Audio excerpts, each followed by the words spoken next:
అందువల్ల భూమికి లక్షణం ఏమిటి? మృత్తిక అన్నాడు. మృత్తికే హనమే పాపం జన్మయా దుష్కృతం కృతం. మృత్తికే బ్రహ్మదత్తాసి. బ్రహ్మ అంటే సాక్షాత్ బ్రహ్మస్వరూపుడు. కాశ్యపేన అభిమంత్రిత, కశ్యపుడి చేత అభిమంత్రింపబడినటువంటిది ఈ భూమండలం. అందుకనే దీనికి కాశ్యపి అని పేరు వచ్చింది. ఇదంతటికీ సర్వమునకు అధిపతి పరమేశ్వరుడు. కాబట్టి భూమి మట్టి ప్రాధాన్యం. ఈ మట్టి చాలా గొప్పది. ఆధునికంగా మట్టి గురించి కవిత్వం రాస్తే గొప్పది అని అంతరాధునికంగా అంటుంటారు. మట్టి కవిత్వం ఋషులే రాశారు. వాళ్ళకన్నా గొప్ప కవిత్వం ఎవరు రాయగలవాళ్ళు లేరు. పుట్టలేదు, పుట్టడం కష్టం. మళ్ళీ ఋషులే జన్మ ఎత్తారు. వాళ్ళే కారణాంతరం చేత. ఎందుకంటే ఆ మట్టిని, అందుకని విభూతి ఏది అంటే మట్టిని పెట్టుకోవడం అన్నది 16 స్థానములలో విభూతి ధారణము ఇది ప్రధానం. దానితో సమానమైనది గోమయమును కాల్చి ఆ భస్మముతో పెట్టుకోవటము ఇదొక విధానం. ఇక్కడ 2 భుజములపైన ఇక్కడ ఉపభుజములు, మోచేతులు, మణి కట్టు ఇక్కడ పెట్టాలి. అట్లాగే నాభికి ఇరువైపులా వీపునకు, ఇవన్నీ కూడా ఈ హృదయ స్థానంలో ఇవన్నీ విభూతి స్థానాలు, ఐశ్వర్య స్థానాలు, విభూతి పెట్టుకోవాల్సినటువంటి స్థానాలు ఇవన్నీ. అటువంటి విభూతి ఎవరి నుదుటన ఉంటుందో, ఎవరి నోటిలో శివనామం ఉంటుందో, ఎవరి గడవలో రుద్రాక్షమాల ఉంటుందో వీరికి ఎంత ప్రాధాన్యం. యుగాలు తపస్సు చేస్తున్నాడు శివుడు. ఎప్పుడూ తపస్సులోనే ఉంటాడు ఆయన. ఒకప్పుడు కళ్ళు తెచ్చారు.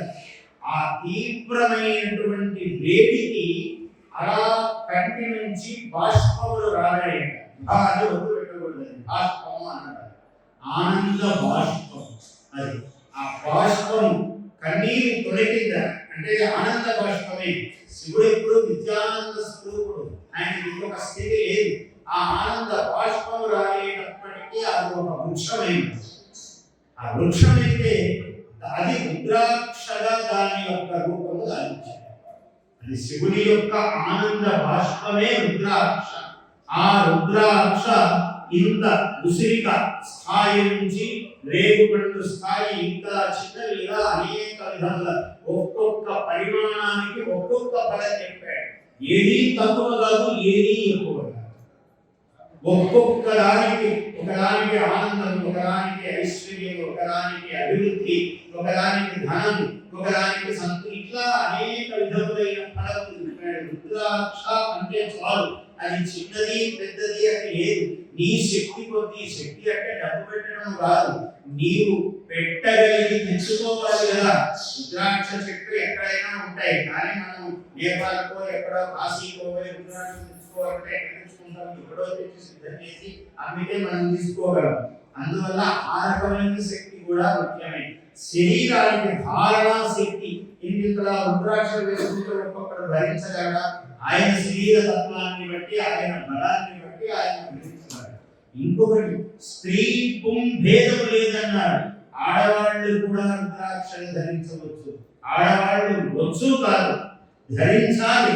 విభూతి ధరించాలి, రుద్రాక్ష ధరించాలి అని శివపురాణంలో దాని మహిమ అమేయంగా చెప్పబడినది. రుద్రాక్ష, విభూతి, ఈ శివనామం, ఇవి త్రిశూలములు అని వాటి గురించి చెప్పాడు. త్రిశూలధారి అయిన శివుడు కనపడితే భూత ప్రేతాది గణము ఎలా పరిగెత్తిపోతాయో ఆ గణములన్నీ, అలాగే నాలుకయందు శివనామము గలవాడు, నుదుటియందు విభూతి రేఖలు గలవాడు, గడవనందు రుద్రాక్షలు గలవాడిని చూస్తే అమంగళములు, దుష్ట శక్తులు, దుర్మార్గులైనటువంటి మానవులు, రాక్షసులు, యక్షులు పరిగెత్తుకుపోతారు అన్నారు. ఎటువంటి దుష్ట శక్తి కూడా అక్కడ ఉండదు. అంత ఆత్మగతమైనటువంటి శివ స్వరూపమే అక్కడ ఉంటుంది అన్నాడు. Please subscribe to our YouTube channel. Like and share this video.